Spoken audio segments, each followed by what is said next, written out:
A kam gjuna te Allahu nëse I mbaj atij distancë për shkak se e kalon gjithë natën duke luajtur PlayStation dhe flen shumë vonë dhe kalon shumë pak me neve. Kam bo sabër, e kam prit, e I kam fol me të mirë, ama ai nuk ndryshon dhe më ka lodh.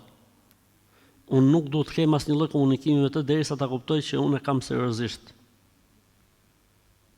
Shumë mirë që, domethënë, duhet ti tërheqësh vërejtjen, ti tërheqësh vëmendjen, të bësh sebepet, si më thonë, me orientu, me e këshillu, por jo ndërprerje komunikimi.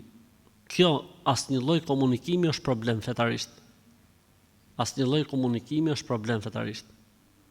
Ti mund të marrësh qëndrim, mund të shfaqësh mërzitje, por jo deri në këtë shkallë që thua ti këtu, sepse kjo shkalla pastaj kalon edhe në haram.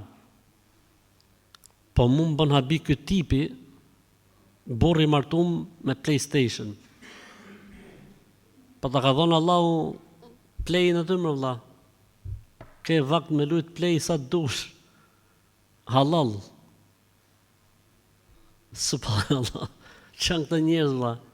Lën Play-in mish me mish, me u knaqe me lujt dhe me loz, edhe merret Allah me PlayStation.